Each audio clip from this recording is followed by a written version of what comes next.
All right, it's 10:01. No one has joined me online. I wanted to wait a minute to see if anybody did, and no one has, so I'm going to go ahead and get started. Um, as always, if you're watching this, you're obviously watching it on YouTube, so you can speed this up if you want. There's a little gear icon at the bottom that you can use to make this faster. Now, let me share my screen, and we will get started. Bear with me, please. Okay, there we go.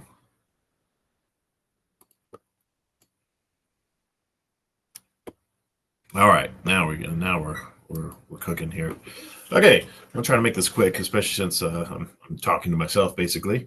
I'm gonna give you a little feedback from Module 5, a little advice from Module 6. So let's get into it. First thing I want to remind you is you can, even though these are meetings are required, you can still get extra credit.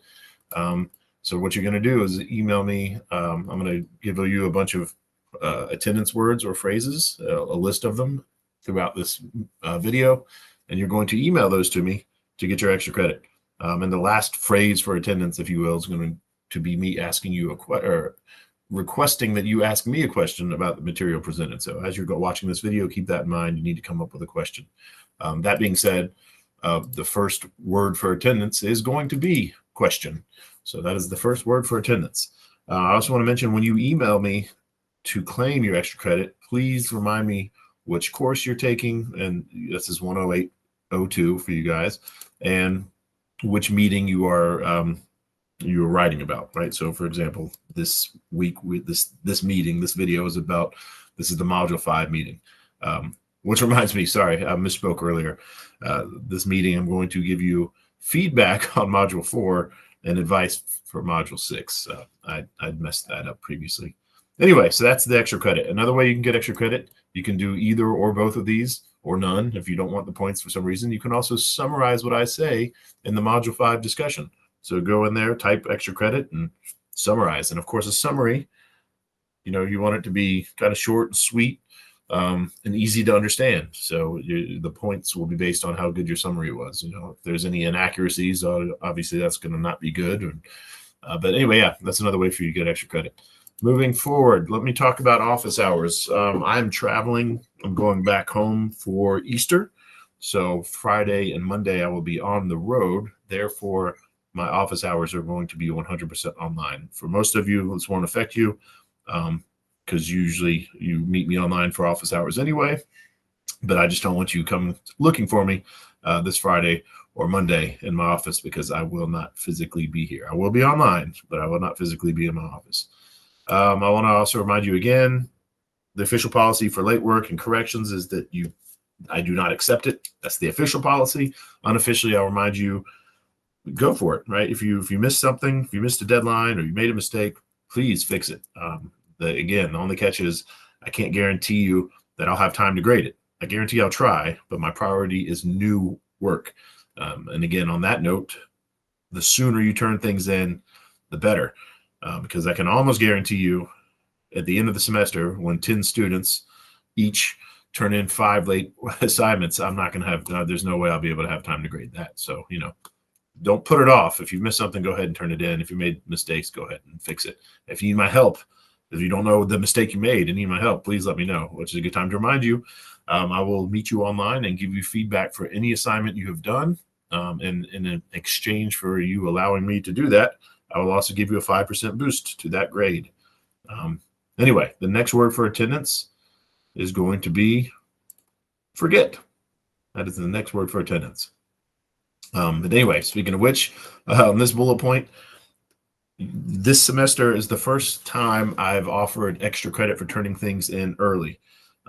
So I'm likely to forget. So if I don't give you your extra credit for turning something in early, please remind me. It's an easy mistake to make. Specifically, and I know I mentioned this previously, but specifically, if you turn in a lab, a Monday, if you turn in a lab on Monday or before, you'll get 10 points of extra credit, 8 for a Tuesday, 6 for a Wednesday, 4 for a Thursday, and 2 for a Friday. And if it's anything past Friday, you don't get any extra credit. And then all this stuff you can find in the discussion portion of the courses. Excuse me, the course announcements. You can find the details there. And also, again, let me know if you have any questions. Let's move forward and talk about Module 4 Lab, some issues we had.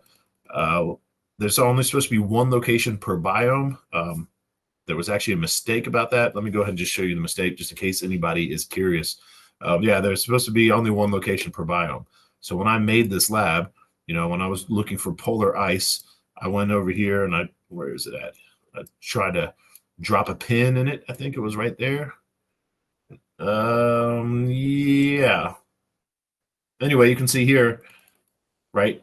When I drop a pin in there, that says Canada, right? So I wanted it to be Canada because, that is polar ice. And I looked for a location that was polar ice. But look what happens when I X out of here. And then we go back. Whoops. Let's go back over here. Sorry for this. Open up the lab and then go to that website again. Now look what happens when I search for that location. Where is it at? Where is it at? There we go. When I search for that location, you just saw in this video, I put a pin in it and it was polar ice. But now when I actually use the search function and use that, the same would be for Quebec. And you can see here, even though I just showed you it was polar ice, when you actually search for it, it gives you tundra. So yes, there was a flaw. It has been fixed. Nonetheless, despite that, no one lost points in this portion. The second table. No one lost points for that. It's not your fault that there was a glitch, but a lot of people did lose points here because here I told you, even though it was flawed, you were supposed to only have one location per biome, right? Yeah. So some people did lose points for that. So if you listed, for example, Yuma, Arizona is a desert, right? So if you guessed that was going to be a desert, but then you also guessed, I don't know, Dallas is going to be a desert, then you would have lost points because you listed a desert twice. That was a very common mistake. Moving forward, let's see. Oh yeah, really quickly, the graph. People messed this up. I warned you guys about this when I did last week's meeting. I said be careful for this. So and people made the mistake. Now look, when we're looking at precipitation, that's on the left-hand side, right?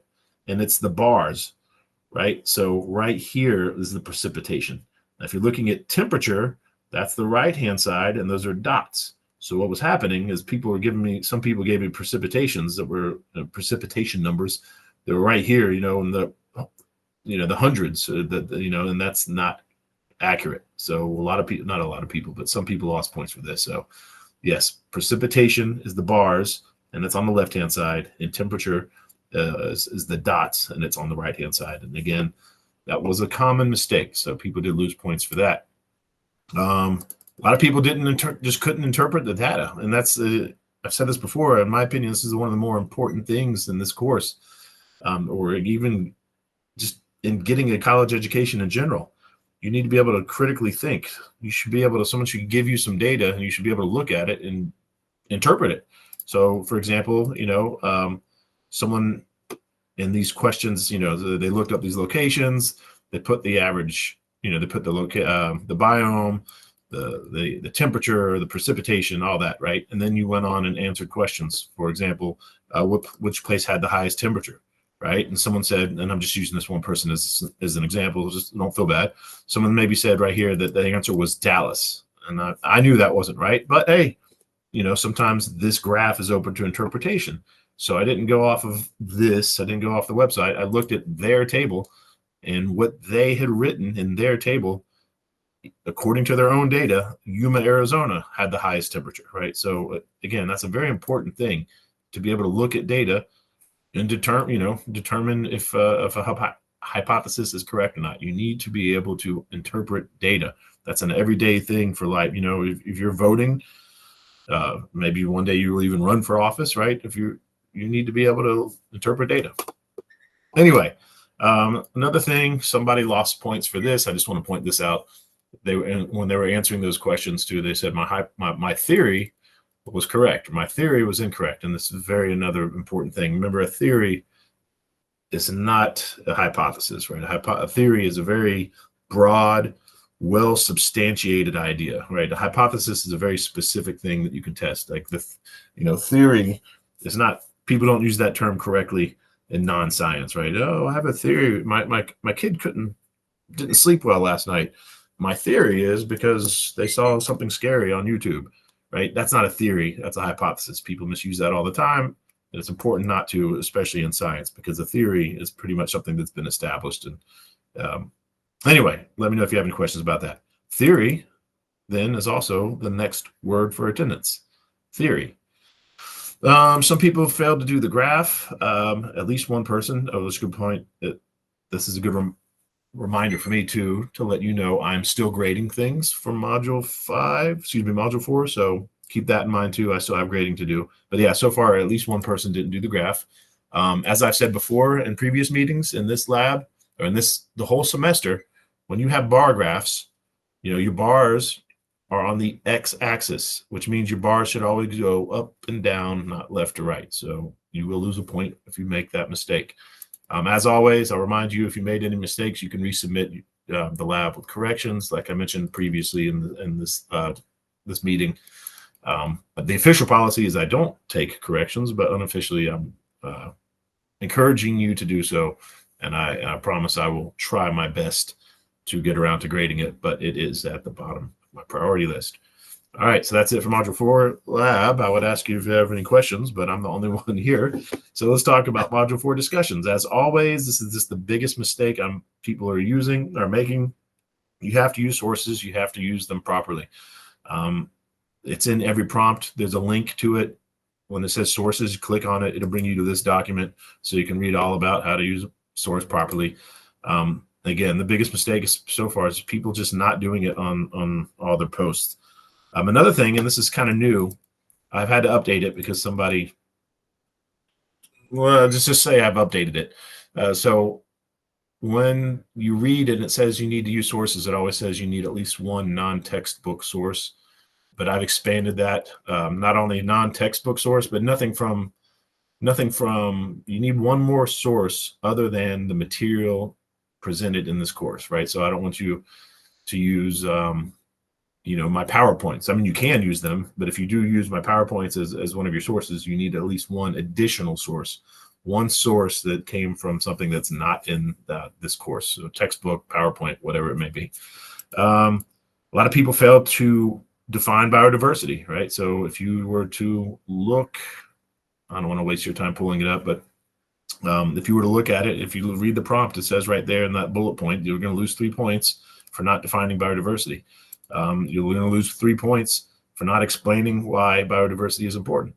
So if that's you missed the mark, that's okay. Like I've always mentioned before, you can make up for these lost points by doing more replies or extra credit. Now, in this particular case, I did make some exceptions. So for some of you, if you failed to define biodiversity or explain why it's important, I replied to you and said, hey, can you reply to this and provide this information, right? And the reason I did that is because last week, when I was talking about the Module 4 discussion, I said, don't worry about making it too long. As a matter of fact, I said you should err on short and sweet. And I said, if you're missing any information, then I'll reply to you and let you know and request the other information. So because of that, I kept my word and did that. But anyway, that's it for the discussions. That's it for Module 4. Really quickly, I'll write this down here because of these notes will be made available to you for the exam, right? The exam exam 2 is now past due. But when I get a chance, I'm going to go in there and open it back up. Just like exam 1, I'm going to allow you to retake it. The retake is not timed. The retake is open book, and you can do it as many times as you want. The only catch is you need to be done. I guess you could say the cutoff date is also the cutoff date for exam 3. So the day exam 3 is due is also the day that you can no longer retake exam 2. Anyway, just like last time, when you're done, the only catch is when you're done retaking the exam and you're ready for me to go in there and update your grade, you have to email me and let me know. I have no way of knowing that you've done it. So you need to let me know. And really quickly, I also point out, when I say retake the exam, that also includes people who didn't take the exam. So if you didn't take the exam, do it. And then again, you'll still need to let me know.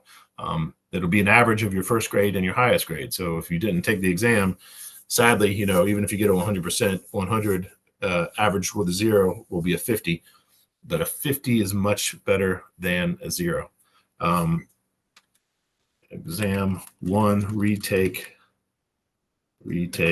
is also past due, because that all the things I said about retaking exam 2, that also went for exam 1. But now that exam 2 is past due, exam 1 retake is past due. On that note, you can now meet me online and I can give you all the correct answers to exam 1. First of all, you're going to need those because that's how you're going to study for the final exam. And second of all, as I mentioned previously in this meeting, you'll get a 5% boost to your grade if you meet me and get the feedback. So that's it for Module 4 stuff. Really quickly, let's look at Module 5. Bear with me, please, while I pull this up. I'll just give you some quick advice for what we're looking at here. Module 5. All right, Module 5 discussion. This is pretty straightforward. You're going to watch a video about this smog disaster of 1948. And you can read all this if you want. But long story short, I just need you to blame somebody. Blame a person, blame an entity, whatever it may be. Even if you don't agree with it, you don't necessarily have to believe what you write. But I want you to just put out an argument where you say that so-and-so is guilty of this. And then obviously you're going to provide some sort of evidence, right? So you're just making an argument. That's all it is. You can read about read the details there. As always, let me know if you have questions. This is the first time I've said this in this meeting, but I've said it before and I'll say it again. I want to remind you, you don't have to go at any of this alone. If you read in this discussion prompt, for example, and you just don't understand what I'm asking for, let me know. Meet me online. I'll help you with that. Same thing for labs, right? If you need help, I'm here to help. Second part is, as I mentioned before, I can also just look over something. Like before you submit something, if you just want to give me like 5 minutes to look it over online and just say, the big stuff, like, oh, wow, yeah, if you turn that in, you're going to get 0 credit. This is a big mistake. Or, oh, that looks fine. Go for it. Please let me help you do that. So yeah, that was just that reminder. That's it for the Module 5 discussion. Like I said, it's pretty straightforward. Again, I'll remind you, please use your sources properly. What else? Another mistake I've seen people make. Your initial post is always due on a Wednesday. Your 2 replies are due Sunday. So make sure you get those in on time. Don't forget you can get extra credit for turning them in or doing your replies early. Really quickly, let's look at the lab. The lab is also pretty straightforward. Here we go. So AQI is basically just a number that we assign, to give an idea of the air quality. That's what it stands for, air quality index. You can read this introduction. You need to read that before you do the lab. There's also a little bit of a quiz that you can take for extra credit if you want. Yeah, anyway, so do that if you want. I'm not going to waste your time talking about it now. Again, I'll remind you, if you need help, let me know. What you're going to do is basically, I'm asking, you're going to form these hypotheses, right? And long story short is saying, is the air quality better where you are, or in this place or that place, right? So is it better air quality better here or in Panama City Beach, Florida? And then why, right? Just a short explanation. You don't need to really get into it and provide a really detailed explanation. Just take it, a basic explanation. Now, granted, some of these locations you might not be familiar with. So if there's like 1 or 2, you can just say, when it says why, you can just say, it's just a guess for 1 or 2. But if you're really not familiar with more than 1 or 2, then just do some research, right? Some things, just look up things that you might consider would affect air quality, like, the location, or are there a lot of vehicles? Are there a lot of people? Is there a lot of factories, right? Anything you can think of, just look that up if you need to. But yeah, which location's better? Ask why, and then explain why. What else? For extra credit, you can add more locations, right? So I've given you a list of locations. You can do more if you want. Another thing for extra credit here, to test your hypothesis, you're going to be looking at the AQI of various locations. So this is asking you, how else could you assess the air quality? And again, you want to look at something that has nothing to do with the AQI, right? Something that does nothing to do with that number, right? With some other things you could look into. And then, of course, as usual, I'll give you extra credit if you write a prediction. If you don't remember what a prediction is, click on that, right? And remember, there's a relationship between a prediction and a hypothesis. It's an if-then statement that describes how you're going to test your hypothesis. So feel free to do that. Then let's move on really quickly, talk about this.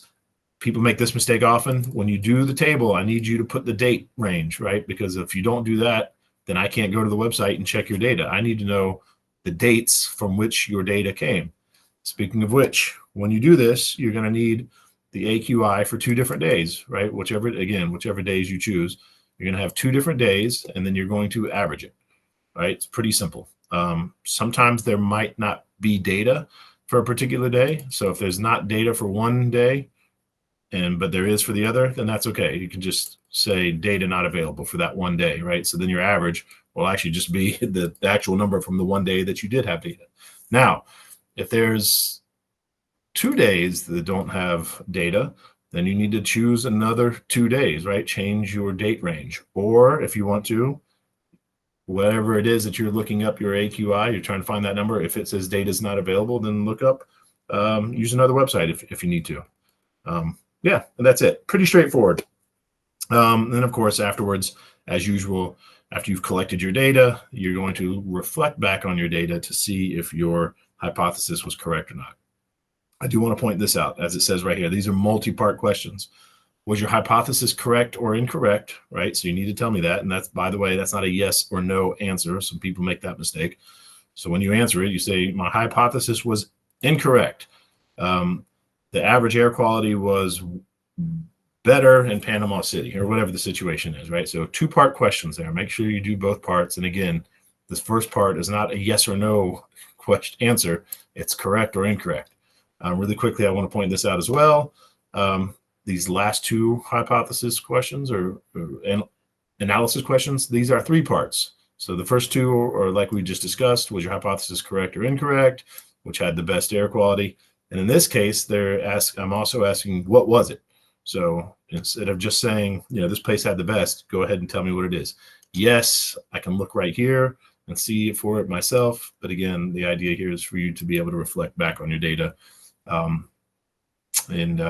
Yeah, that's it. I would ask if there's any questions, but again, no one's here. Really quickly, I'll point out there's a graph. So I did get feedback. Somebody was complaining about all the graphs, and I get it.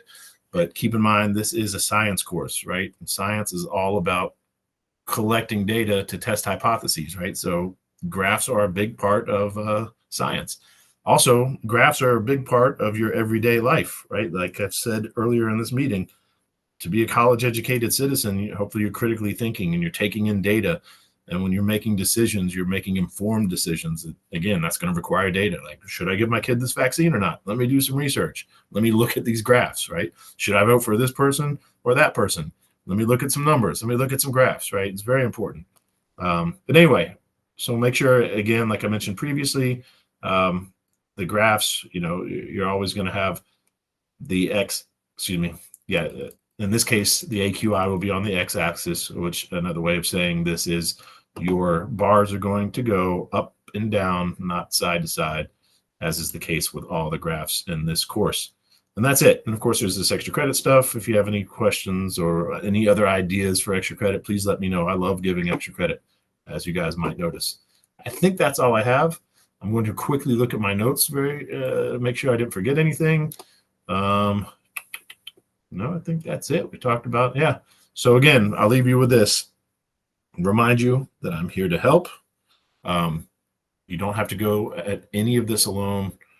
Yeah, and I guess the last word for attendance is going to be exam. You can see it right there. Exam is the last word for attendance. And well, not technically, because I'll remind you, the actual last word for attendance, or phrase, if you will, is I need you to ask me a question about any of the material I presented in this meeting video. Even if you think you understand it, it just kind of demonstrates to me that you paid attention. So that's it. I'm going to stop recording. Hope you all have a great week.